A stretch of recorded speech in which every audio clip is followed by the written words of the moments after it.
முதல்லாம் வந்து ஃபஸ்ட்டு ராஜ்மோகன் தான் வந்து பள்ளிக்கல்வித்துறைக்கு அமைச்சர். அப்போ கோழி சேவை என்ன கோலி விளையாடிந்தாரா?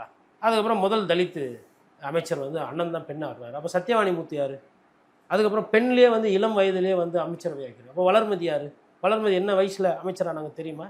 தெரியலன்னா அதுக்கப்புறம் அவரே வீட்டிலேருந்து டிஃபன் எடுத்துகிட்டு வந்து சாப்பிட்றாரு. பின்ன என்ன அவருனா அன்னியன் மிஷின் மாதிரி அவர், எந்திரன் மிஷின் அவர். உள்ள பேட்டரி எடுத்து சார்ஜ் பண்ணி அப்படி உட்காந்து இருப்பார் விஜய் சார். சாப்பாடு ஒன்று சாப்பிட்ணும்ல. எடப்பாடி பழனிசாமி சாப்பிடாமல் என்ன பண்ணார்? ராகி, கம்பம், கூழ் சத்தியமங்கலம் காட்டிலேருந்து எடுத்துகிட்டு வந்து சாப்பிட்டாரா? இல்லை ஸ்டாலின் திருவாரூர்லேருந்து நெல் 5008 5000 அந்த மாதிரி அரிசி வகையாக எடுத்துகிட்டு வந்து அங்கேருந்து எடுத்துகிட்டு வந்து சாப்பிட்டுருக்காங்க. எல்லாரும் வீட்டிலேருந்து தான் சாமி எடுத்துகிட்டு வந்து சாப்பிட்டாங்க. இதில் என்னங்க விளம்பரம் வேண்டியிருக்கு? அப்புறம் அவர் கையால் அவரே பேசி சாப்பிடுவார் பொழுது அடுத்து. அப்புறம் அவர் கையால் அவரே பேண்ட்டு போட்டு வந்தார், அவர் கையால் அவரே கோட்டு போட்டு வந்தார்.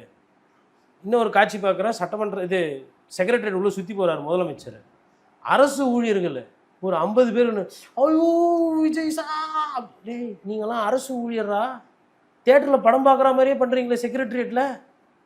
அவர் தான் மாற பண்ணுறா, நீங்களும் மொத்தமாக சப்ஜெக்டே மாற்றுறீங்களே. கெசட்டட் ஆஃபீஸர் இந்த மாதிரி பண்ணுறாங்க. லேடிஸ் பொதுவாக காணாத அவர் 5 வருஷம் அங்கே தான் இருக்க போகிறாரு. அப்படிங்க தான் போவார் வருவார். ஒன்றும் முதலமைச்சராக பார்க்கல, அவங்க ஒரு நடிகராக தான். அவங்க அதை தான் பார்க்காதீங்கன்றேன். பச்சைக்கு கையெழுத்து போடுறவங்க இது பூரா. நான் இப்போ சொல்கிறேங்க, நாளைக்கு ஹைகோர்ட் போட்டோம், ஓகேவா, விஜய் சார் போட்டோம். இது மாதிரி ஒரு கூட்டம், பெரிய கூட்டம்லாம் வந்து ஊலாம் பண்ண மாட்டாங்க. நான் லோயர் கோர்ட் சொல்ல, டாக்கிங் அபவுட் மெட்ராஸ் ஹைகோர்ட்.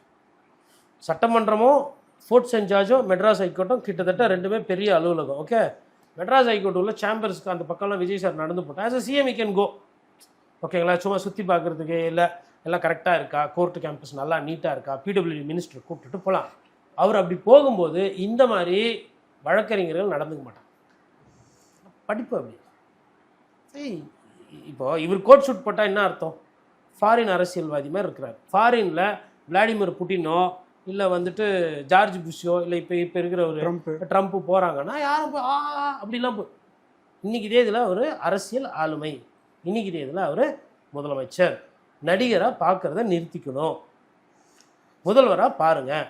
அவர் நடிகராக இருக்க விருப்பம் இல்லாமல் தான் அவர் முதல்வராக மாறி இருக்காரு. அரசு ஊழியர்களை இந்த மாதிரி ஏன்னு பார்க்குறீங்களே, சவுண்டு வேறு விட்றாங்க.